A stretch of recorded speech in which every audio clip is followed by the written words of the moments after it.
Now we have another question. Find the sum of the geometric series 96 plus 48 plus 24 dot dot dot plus 3 over 4. Now the challenge is we don't even know how many terms there are in this series. And remember, if you want to sum up a sequence, you need to know the first term, you need to know the common ratio, and you need to know the number of terms, because all of this will be applied into the formula. So if you don't know the number of terms, so what are you summing up?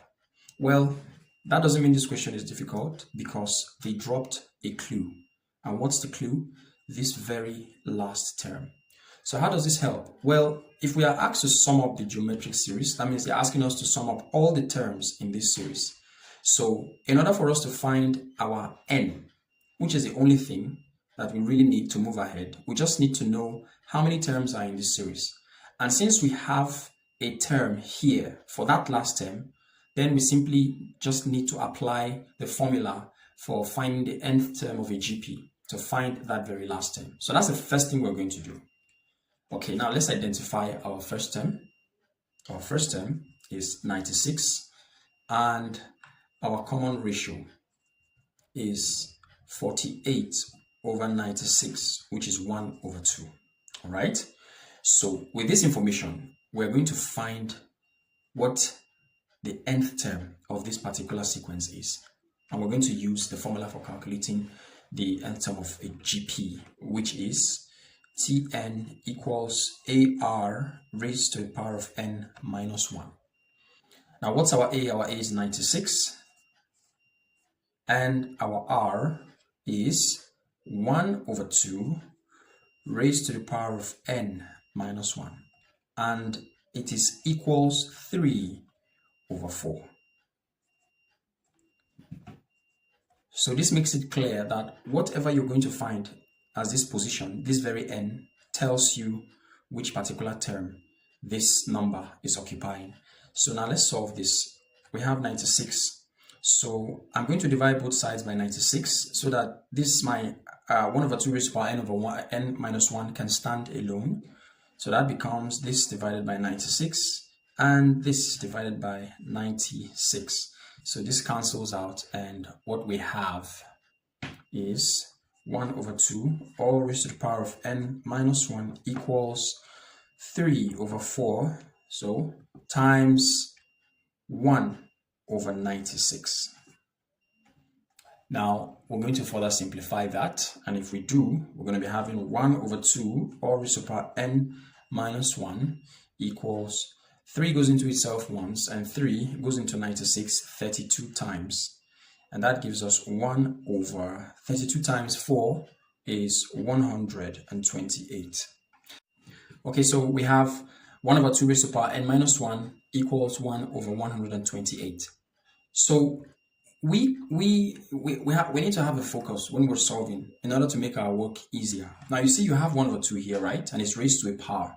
Now you remember that law in exponents which states that if a raised to the power x equals a raised to the power y, all we need to do is, since both of the bases here are the same on the opposite sides, we simply cancel it out, and then we just equate our x to y. We're going to try to apply that formula here, that principle.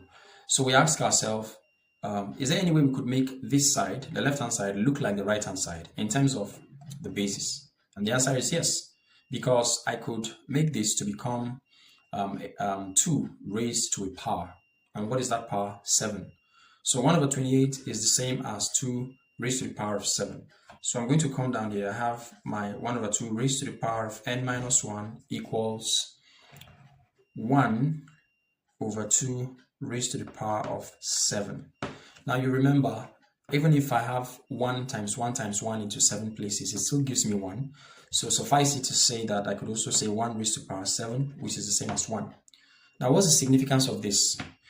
Now I can make it look like that exponent's law by raising this one to the power of n minus 1, just as it already is. And then I have my 1 over 2 here, all raised to the power of 7. So just like we saw in this law, I can easily cancel out this half now and equate the powers. Now let's equate the powers.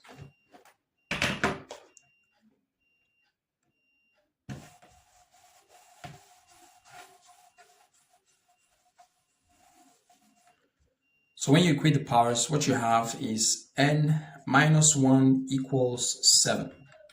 So this goes over and it becomes n equals 7 plus 1, which is 8. So the number of terms in this GP is 8. Now let's go back to the question. Remember, it said we should find the sum of the geometric series, all right? So we're going to apply the formula. And what's the formula? First, let's ask ourselves, what is the value of our common ratio so that we know which particular formula to use? Now, the value of our common ratio is 1 over 2. And the absolute value of 1 over 2 is still 1 over 2. Is 1 over 2 greater than 1? No, it's less than 1. So that means we are going to apply the second formula, which states that Sn equals A into 1 minus r raised to the power of n, all divided by 1 minus r. So that's what we're going to apply. So what's our first term? Our first term is 96. So this is equals 96 into 1 minus, and what's our r? 1 over 2, all raised to the power of 8. All over 1 minus 1 over 2. So when we simplify this further, we'll be having 96 into 1 minus 1 over 256, because that's 2 raised to the power 8, all divided by 1 over 2. Now let's go further to simplify this. If you walk inside this bracket, this is like a fraction, 1 minus 1 over 256. It's going to give you 255 over 256. You can try it out. And we're going to take this over to the other side because this is a division, all right? So let's have it this way. 96 into 255 over 256. Okay, times 2 over 1. So half crossed over, the division changes to multiplication and it switches. Now what do we have?